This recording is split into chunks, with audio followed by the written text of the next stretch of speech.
On this Sunday night, destruction and disbelief in the capital. And I looked up and down the street and I did not recognize my neighborhood. I mean, the trees are all gone. The chaos after Friday's twin tornadoes and what the wind took.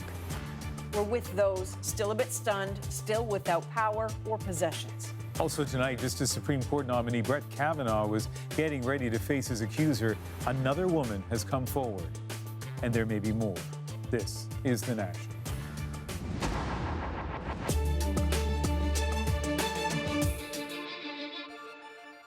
More than 48 hours after two tornadoes struck the Ottawa-Gatineau area, incredible scenes of destruction are still emerging. No storm-related deaths have been reported, but it's clear many lives were thrown into chaos as the punishing winds flattened home after home. Apartments ripped open like they were made of cardboard, large trees torn to pieces, hydro poles snapped like twigs, while fallen power lines left thousands without electricity. Now take a look at what caused it all. There's no sound, but these pictures speak to the incredible force of those gales. Environment Canada says the first tornado reached wind speeds of 265 kilometers an hour, much stronger than is usual for Canada, especially at this time of year. At about 4:40 p.m., it hit Dunrobin, a semi-rural community 35 kilometers west of downtown Ottawa.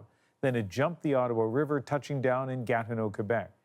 At almost the same time, a second, slightly less powerful twister touched down in the South Ottawa neighborhood of Arlington Wood. There has been so much damage, so many traffic lights are still out. Ottawa officials are urging people to stay home tomorrow, but for some, that is impossible because they no longer have a home. Catherine Cullen has the tale of two families from the community of Dunrobin. Brian Loudon used to live here. He was home when the tornado hit. There's no basement here, so the only place we could go was just in that hallway, but it got too dangerous, so we went around the corner. Around the corner? Just a little by the fridge.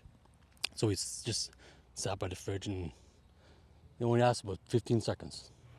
But when those 15 seconds were up, one neighbor's house looked like this. We're right in the middle. Another, almost entirely gone. Nearby, we find this woman looking through the debris. Turns out she's Loudon's wife, Nicole. She's found a small child's jacket along with someone's ultrasound pictures. Some people are walking away with very little. This might be the only thing that that family gets for this kid is his winter jacket. I guess that was it. She tells me later losing the family's home is not the only challenge.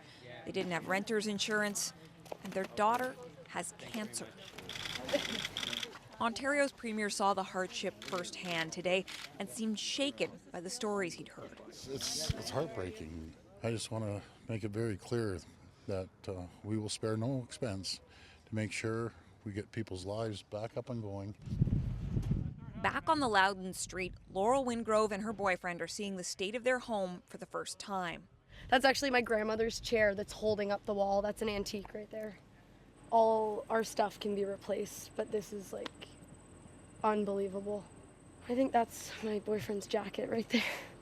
Her boyfriend is a volunteer firefighter. Alex Carlson would normally be helping, but a prior injury means he can't. Instead, they're relying on his buddies to salvage what they can from the home. Well, I think they found my birth certificate, some like government documents, bills and stuff like that. He also lost his laptop, which he's a business owner, and it had all of his, invoicing and stuff like that on the computer. Carlson says he's grateful for the help, grateful no one died, though he knows there will be tough days ahead.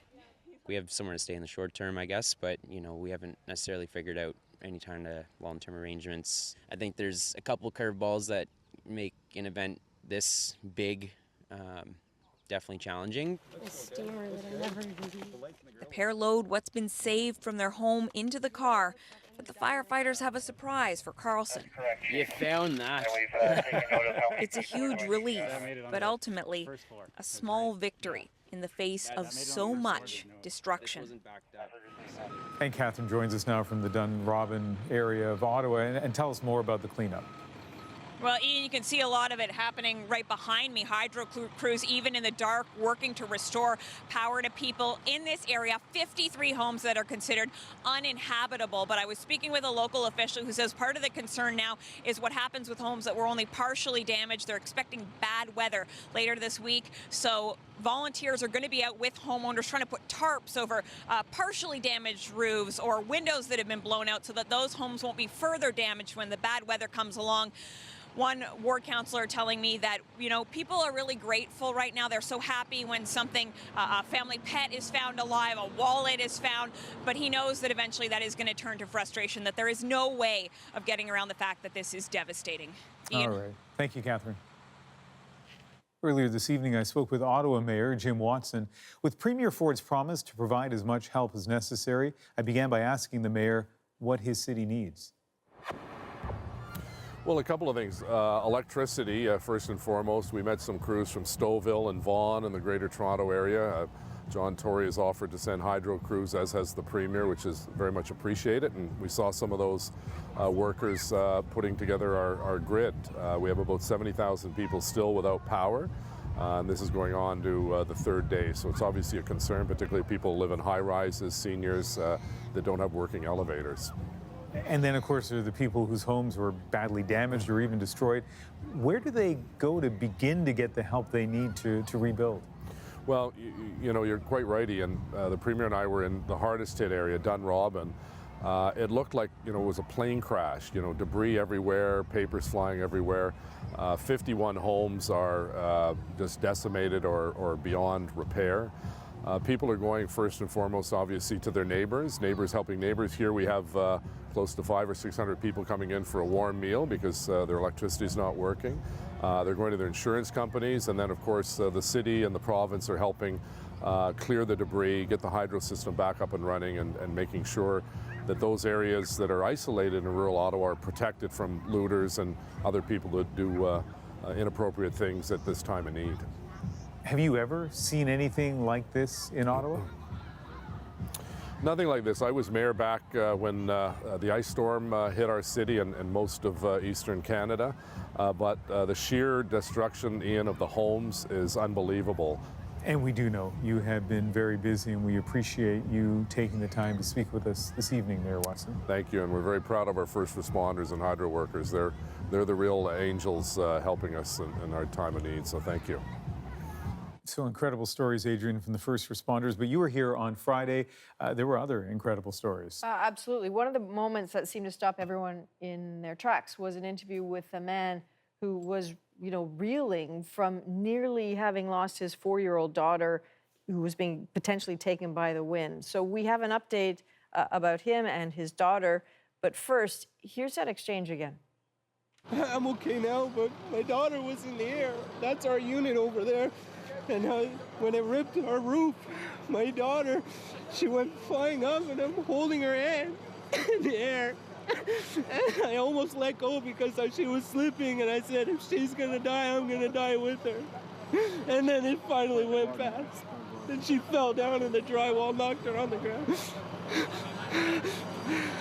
the worst thing I've ever went through. Okay, terrifying. So as soon as we saw that, we were asking, you know, who is this man? What happened to his daughter? How is he managing? So Rosie went to find out. His name is James Witter, and here's their chat from this afternoon. Help us understand. It's this one here with the black? Yes. And what is that white thing that's on there? That is actually my son's dresser. His baby clothes and our TV and stuff was on it, and you can see the white is our bed and our blue blanket on top of it. Seems like our walls, it was a faulty or something, but our walls just tore like it was nothing. Like as the roof tore, the wall tore. This, like, how does that? I don't know. You seem very shaken still. So I think of my daughter, right, and just being here is bringing back some emotion of. Well, this is your first time back. Losing her. Yeah. Yeah, I haven't been back since, and just being able to see my own stuff from standing at a road block away is very terrifying to me. And, could you believe the force of it, like the force of the wind? No, I've never, you know, experienced anything like that. The strength of it was so strong that I don't know how we survived something like that. If I could only take you in and show you my unit, you would see the real destruction inside and what we actually lived through. It was the most terrifying and horrifying thing I've ever, Can you imagine a kid flying away, what they would think in their head, So She was in the air, like she was literally in the air. Yeah, she was up, and because I tried to whip her off of her bed, and that's what I think gave her the vert, and with the wind pulling at the same time, that's what kind of got her up there.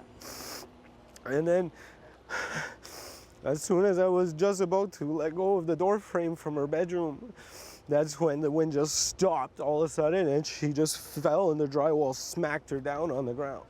The drywall that had been pulled off the wall. Yeah, it smacked her, not off her wall, but somewhere in the building, or the debris from the end of the tornado smacked her directly on the ground. And what was she doing? Was she like screaming? Did she understand? She didn't understand.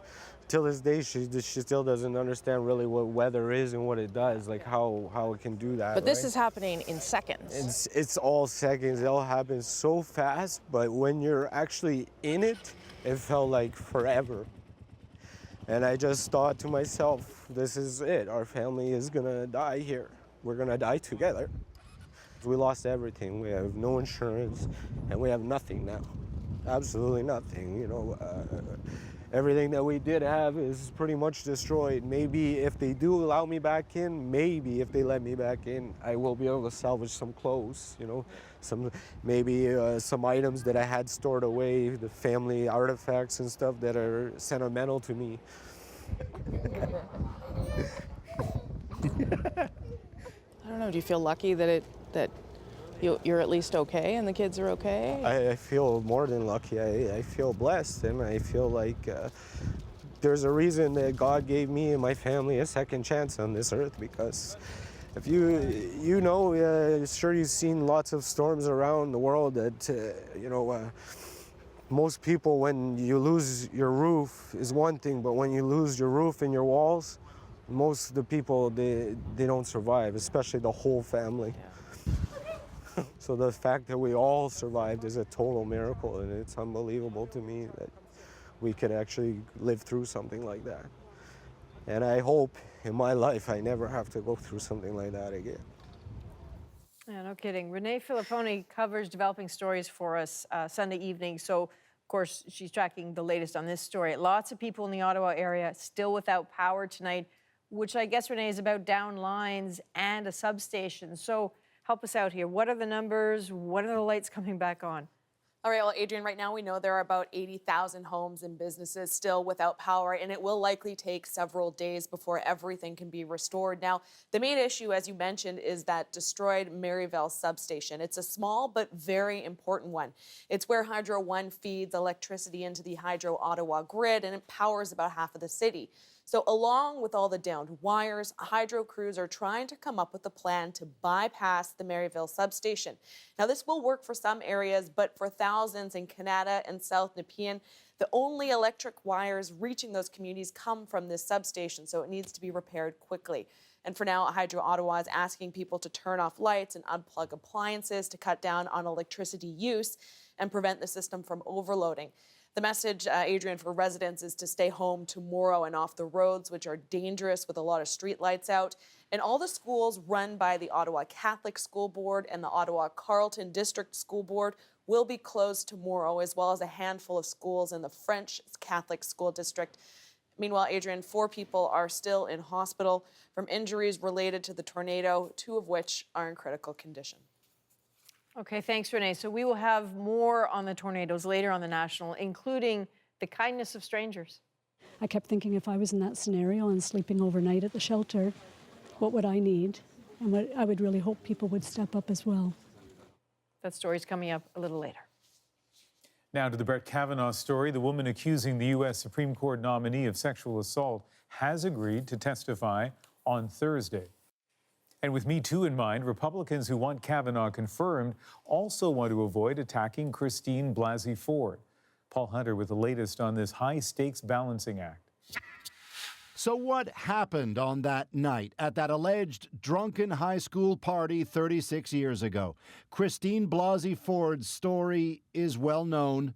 that Brett Kavanaugh, Donald Trump's pick as U.S. Supreme Court Justice, sexually assaulted her. Judge Kavanaugh, what is your response to the allegation? Kavanaugh denies the allegation, but this week it'll be put to him directly from U.S. senators, soon after Ford herself testifies in person, live on TV. An agreement on that reached today. She will be respectfully treated. That said, Republican Senator Lindsey Graham today signaled Ford has some convincing to do. What am I supposed to do? Go ahead and ruin this guy's life based on an accusation. I don't know when it happened. I don't know where it happened. And everybody named in regard to being there said it didn't happen. I'm just being honest. Unless there's something more, no, I'm not going to ruin Judge Kavanaugh's life over this. We believe her. The whole thing has ignited a political and societal firestorm in this country. Today, Democrats pledged support for Ford. I'm going to do everything I can to make sure that she can tell her story free of intimidation, fear, and the kind of threats that she's already getting for even coming forward. I want to tell you, he is a fine, fine person. But Republicans know that even with Trump's backing, approving Kavanaugh in the face of Ford's story risks voter backlash at a time such accusations weigh heavy in this country. How the Senate handles this and the Senate Republicans handle this will be a test of this time, of 2018, in the Me Too movement. Can we do better? And tonight, this story continues to develop with fresh allegations against Kavanaugh from another woman. The New Yorker tonight published allegations of sexual misconduct by Kavanaugh at Yale University in the early 80s. He's said to have exposed himself at a drunken dorm party, thrusting his genitals in the face of a young woman, causing her to touch without her consent. Democrats and Republicans are said to be investigating. It's denied by Kavanaugh. Meanwhile, Michael Avenatti, the lawyer who represents Stormy Daniels, is tweeting tonight that he now represents another woman who has what he says is credible information about Kavanaugh, apparently regarding the high school incident. So given these late developments, Paul, what's the White House saying? That it still firmly stands by Kavanaugh, that the New Yorker story is uncorroborated and part of a smear campaign by Democrats. It promises, Ian, to be yet another tumultuous week in this city. Thanks, Paul. Here are some other stories that we're watching tonight. Just feeling some closure. Glad that my father come in. The search for one of two PEI fishermen missing since Tuesday is now over. The body of Captain Glenn DeRoche was recovered early this morning. The focus now is on finding the other man, Mo Getson. Their boat capsizing off North Cape PEI. A third crew member swam his way to shore. Tiger Woods has capped off a comeback year in a big way. He won today's PGA Tour Championship, his 80th career win, but his first in 5 long years. The 42-year-old Woods returned to form after debilitating back injuries. Still ahead on The National, the Sunday interview. Rosie sits down with Yuval Harari to talk present-day issues in a digital world. And some significant witnesses still to come in the inquiry into Elizabeth Wettlaufer's string of murders. And door-to-door salespeople pressured a man with a mental disability into signing expensive contracts that nearly bankrupted him. Now he's going public. John's not unique. There are going to be other vulnerable people, and even people who aren't vulnerable, who just get tricked and hoodwinked into these things.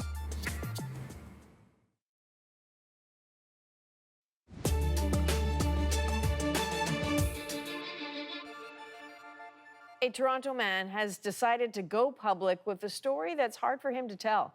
A tale of being driven to the brink of bankruptcy and, he says, taken advantage of because of his intellectual disability.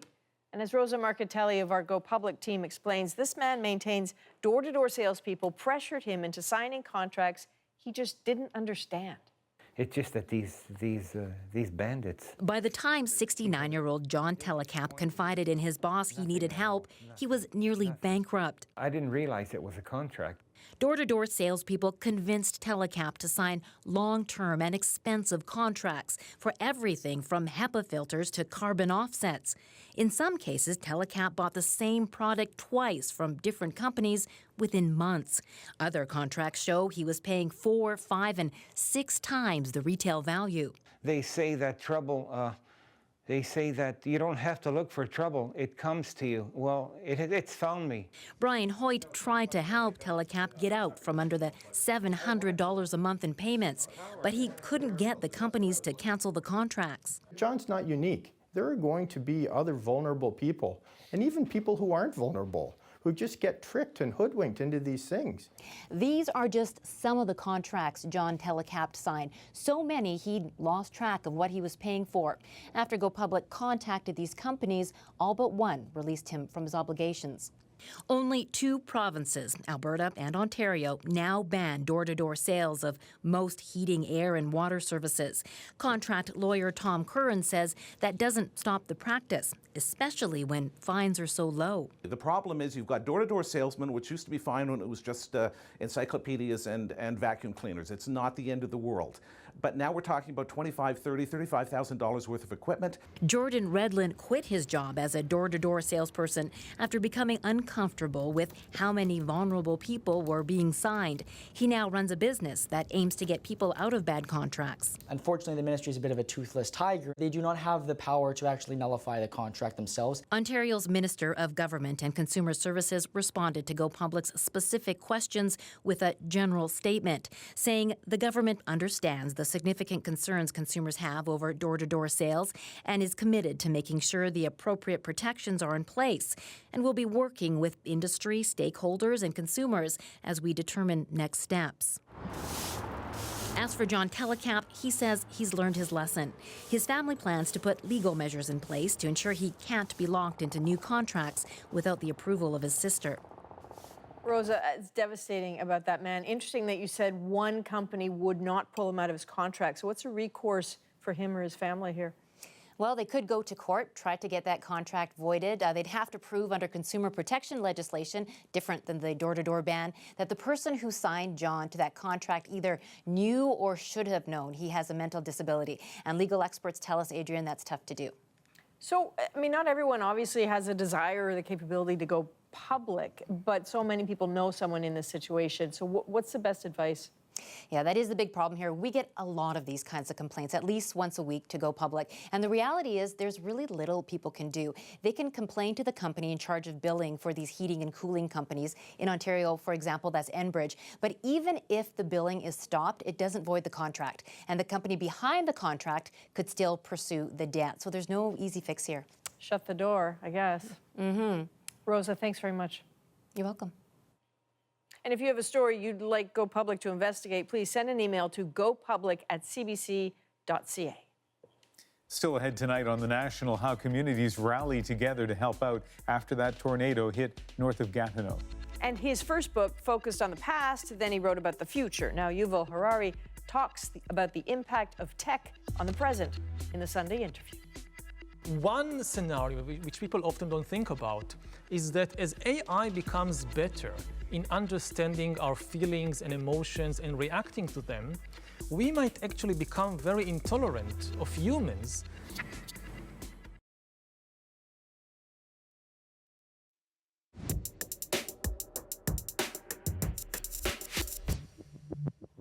For some, this may seem like a bewildering age filled with fundamental questions. Is liberal democracy in crisis? How will the rise of nationalism affect inequality, nuclear threats, and climate change? What do we teach our children? Well, tonight, Rosemary talks with a man who's helping cut through some of the confusion. Yuval Harari thinks big for a living. Not so long ago, he was an obscure history professor, but his 2014 book, Sapiens, changed all that. He explored the past, cramming 150,000 years of human history into 400 pages. Authority will shift, transforming himself into a literary phenomenon. Ladies and gentlemen, please welcome once again Yuval Noah Harari. Name dropped by the likes of Mark Zuckerberg, Bill Gates, and Barack Obama. The other book that I really enjoyed, a book by an Israeli author, Yuval Harari. His follow-up book, Homo Deus tackled the future, elevating Harari to a sort of digital visionary. Now he's back with his take on the present day. His new book, 21 Lessons for the 21st Century, explores the influence of algorithms on our everyday lives, how artificial intelligence will affect and maybe even replace us. Thanks for coming to visit the lab. And even his antidote to fake news. I met up with Yuval Harari to talk about some of today's most pressing issues at the National Arts Centre in Ottawa. I found parts of the book a little scary or daunting, particularly the parts around artificial intelligence, AI, and the way that is, probably without us thinking about it too much, sort of taking over our lives. Is it something that you think human beings should be more worried about or more conscious of? We need to be aware of the immense potential of artificial intelligence, both positive and negative potential. The most important thing to know about technology is that technology is never deterministic. Every technology opens different doors to different social and political systems. In the 20th century, we could use the technology of the Industrial Revolution, electricity and trains and radio and television, to build communist dictatorships or fascist regimes or liberal democracies. The electricity didn't tell you what to do with it. No. You had different options. It's the same with AI. We can use it to create paradise or hell. It's still up to us. But there's a part of AI that you talk about in the book that, this is the part that worried me, where it seems as though it is taking away our power to make decisions and choices. And I wonder, what is the impact on humans when that skill is either erased or at least eroded? We don't know. What we do know is that we are already seeing a shift in authority from humans to algorithms. It starts with simple things, like daily things, finding your way around town. Head west, then you will arrive at your destination. You rely less on your own knowledge and instincts. You rely more on Google Maps. And it's the same with what book to read, what TV series to watch, and so forth. But then it can go all the way to deciding what to study in university, where to work, whom to marry, whom to vote for. I know that people are asking the question about social responsibility around AI and whether there's a way to sort of embed that in AI. So is there, I guess, is the question, and what would that do if we try to sort of mimic human behavior in a good way? In a good way. Yeah. One scenario which people often don't think about is that as AI becomes better in understanding our feelings and emotions and reacting to them, we might actually become very intolerant of humans because they are less empathic than the computers and the robots. Usually, the main argument against AI doctors or AI teachers is that, but I want my doctor to understand my feelings. So there are two problems with the human doctor. First of all, it's not always easy to know how the patient feels. If you're a human, you rely on all kinds of external signals, like what you say and the tone of voice and facial expression, but it's limited. And secondly, the doctor has her own emotions. Maybe she just had a big fight with her husband in the morning, and she's busy reconstructing this fight, and she can't really bother with you too much. But with an AI, it will never happen, because the AI has no husband, has no feelings of its own. It's completely attuned to you. There is the science fiction movie Her, which explores this scenario in a very interesting way. Please wait as your operating system is initiated. Hello, I'm here. Hi. Hi. It reverses the kind of fear people usually have. People usually fear that the computers will not care about us. But actually, the problem might be the opposite. They will care about us so much more than the average human that we will be very intolerant of most human relationships. Okay, now I'm worried. You talk about fake news, which is something that we are talking about probably far too often. Yeah. Or maybe not enough. And you put the onus really on people to do a better job at trying to discern what is real and what is fake. But I wondered whether there was some way for algorithms to do a better job at putting a value on facts and truth. Well, the main issue is really the model of the news market.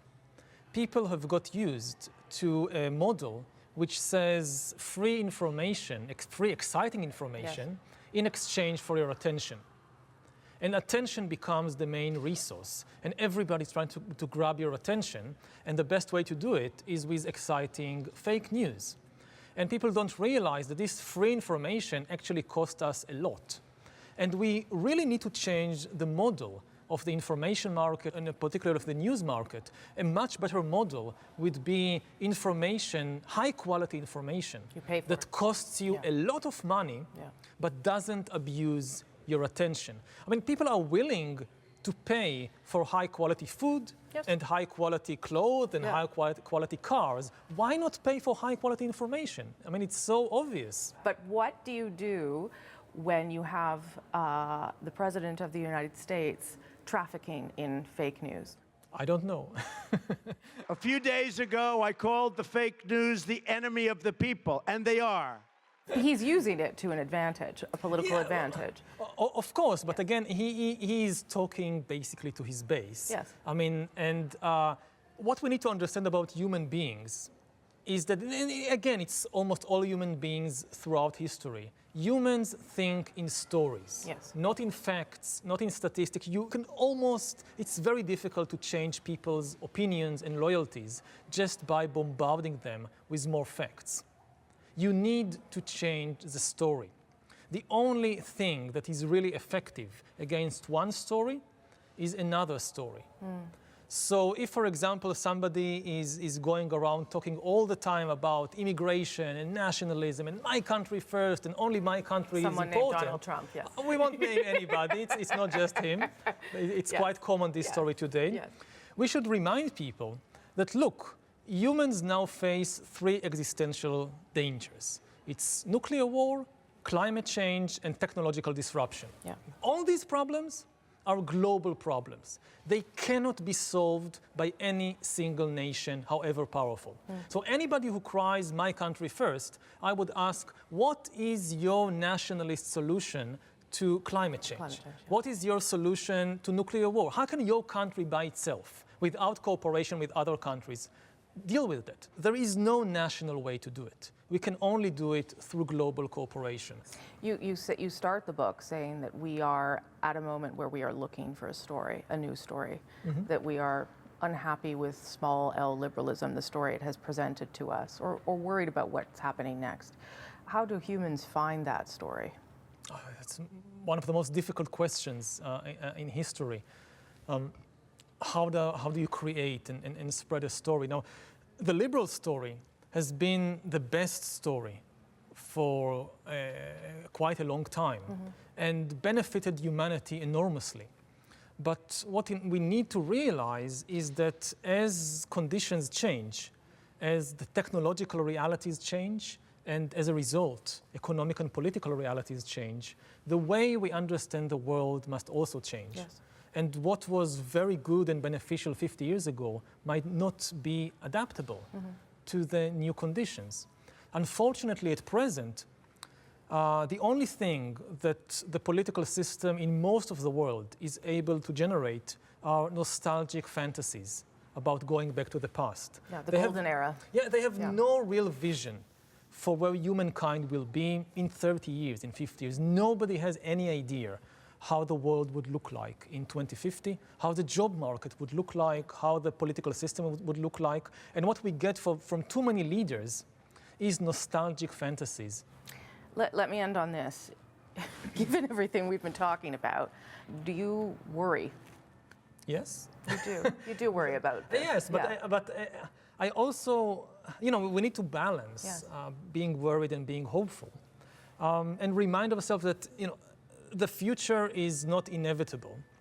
Humans are able to rise to the occasion and to confront these enormous challenges, but it depends on our wisdom.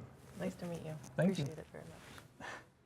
We will keep talking about algorithms tomorrow night on The National. For example, police in LA use them to predict where crimes might happen and who might commit them. As you'll see with Kim Brunhuber's story tomorrow, that has community activists concerned. Here's a sense of why. And as they're running my name in their little computer in the car, I'm watching them as they're doing it, and my file comes up. I seen it said gang associate, tagging crew, affiliate or something like that. And I was like, wow, so this is why they're always harassing me, because they think I'm part of a gang.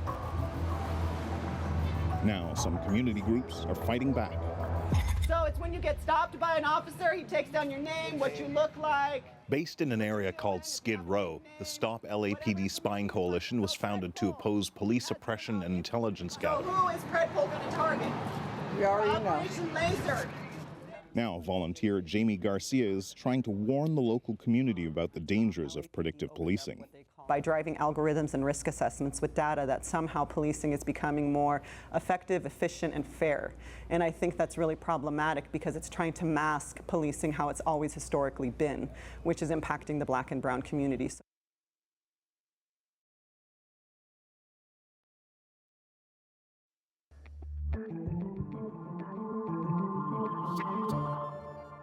We are going to do this. We are. Thank you very much. Well, some stories we'll be following this week. New Brunswick voters choose their next government tomorrow. In a tight race, the party leaders were not taking anything for granted today. The Liberal leader, Brian Gallant, was joined by Atlantic Canada's other Liberal premiers. He's looking to become the first New Brunswick premier to be re-elected since 2003. Canada is facing a deadline of October 1st to land a NAFTA deal with the United States. And today, the Prime Minister said the two sides may talk on the sidelines at the UN General Assembly meetings this week. The fact that many of our negotiators, many of our teams will be in New York at the same time, it's very likely that conversations continue in a constructive but less formal way. It's not clear when formal talks will resume.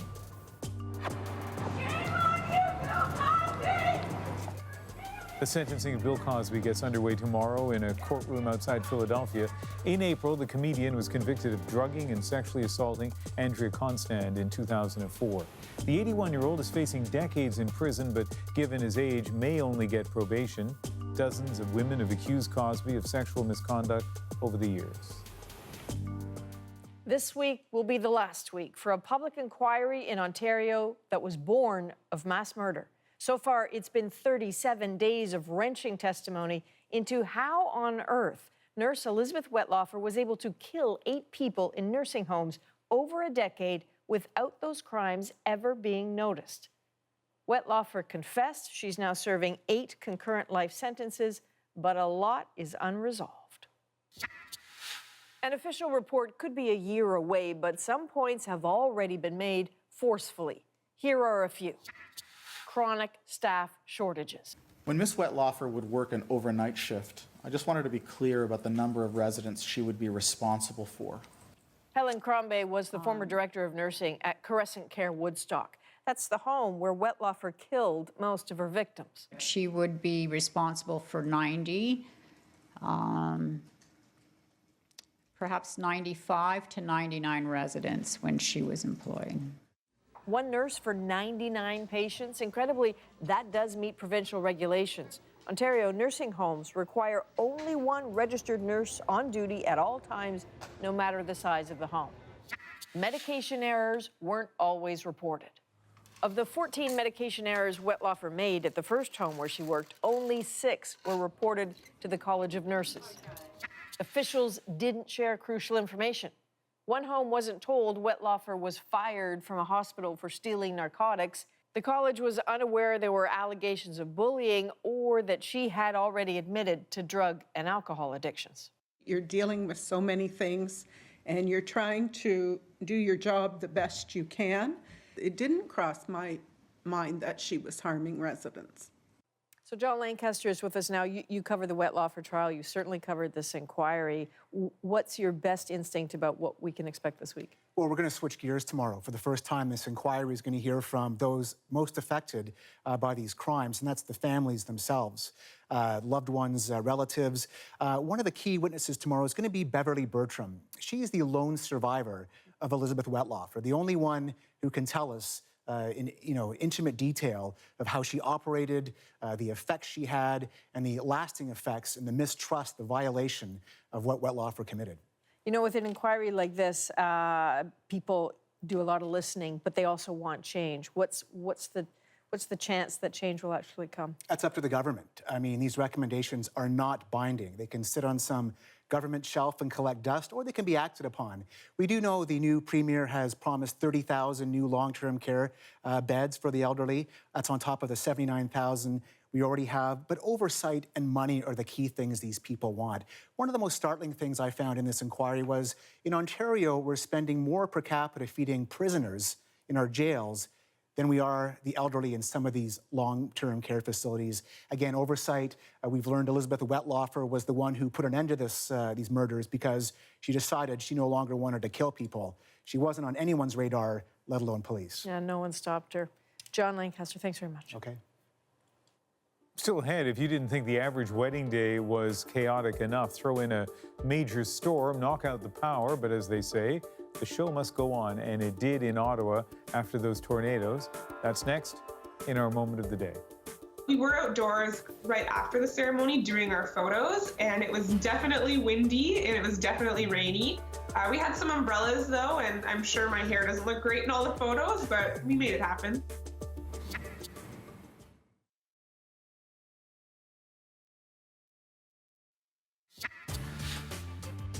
Let's go back to the tornado story now. Those two twisters that cut a path of destruction through the Ottawa-Gatineau region on Friday. Tens of thousands of people remain without power. Hundreds are without houses to go home to. But from far and wide, people are offering help. Matt Demores has that story from Gatineau, Quebec. The disaster hit close to home for Sheila Riordan. She lives 10 minutes north of the Gatineau neighborhood that was hit. I texted friends and family to make sure everybody was okay, and I couldn't believe it was so close to home. Today she stopped by this donation center to drop off supplies and even a portable crib. Donations like that are sorely needed. Last night, almost 800 residents of Gatineau weren't able to sleep in their own homes. Some people won't be able to go back to their home for several months. Others have lost completely everything. Cleanup in the area is underway, but for those who can't get into their homes, there are urgent needs. The response from the community has been overwhelming. Staff sorted through mountains of donations today, and it keeps on coming. There's no word for it. It's incredible. The people are so generous here. Some people drove an hour to come here. Saint-Germain says at least 1,000 people stopped by with donations. The response was so big, she says they already have enough clothes. But food and hygiene products are still needed. So this donation center will remain open at least through the week. Matt Demore, CBC News, Gatineau, Quebec. So your average wedding day, if such a thing exists, is already a storm of activity. So imagine what happens when the real storm blows in and then blows out all that meticulous planning. That is exactly what happened to Ryan and Caitlin Fleet on Friday, but they did not let a power outage dim their celebrations. That's our Moment of the Day. We knew there was a big storm coming and that we had to rush at this point. No one really knew what was happening, if there was going to be lights. I think maybe people were questioning it in their minds, but they never actually asked me if everything was going ahead. The venue lost all power. We were in the dark. There's an alarm going off at one point. People just started figuring it out along the way, and I didn't feel worried at all. I mean, I knew that we didn't need the lights on to get married. Our venue was great for the whole thing. They had ordered outhouses in case we had no bathrooms later, and they did have a generator on the way. It was just, everyone find seats, let's set up lights, and let's make it happen. Our officiant was awesome. He was super calm throughout the whole process. And I think if anyone else had been freaking out, I might have freaked out too, but because everyone else kept it so cool, it didn't really bother me too much. Standing on the aisle, you couldn't see anyone in the crowd, so I guess it made us a little less nervous in the end of it, but it worked out. It was definitely a unique ceremony. And they're a unique couple. Like, what a terrific, chill couple. sports. As you know, we just had a wedding in our family, my older son. Congratulations. And there's so much pressure. People who have been married know this. For the wedding day to be perfect, sometimes maybe it takes a couple of tornadoes to put all that in perspective. Was that? Yeah, I would have loved to have seen pictures of that. I have to say, it's been. We talked about what moment would be the moment of the day today, and there was almost like a competition for what we would choose, because so many people were so gracious over the last couple of days. There were people serving, pancakes to complete strangers, saying, "I have syrup, I have knives and forks, come." There were so many people who went out of their way. And again, every time something horrible happens, you cannot forget that the helpers are out there. And this is the story that's repeated not just in Ottawa, but in Humboldt, in North York, in so many places in the country. When bad things happen, people do many good things. All over the world. All right. Thank you very much for watching. That's the National for September the 23rd. Good night. Good night.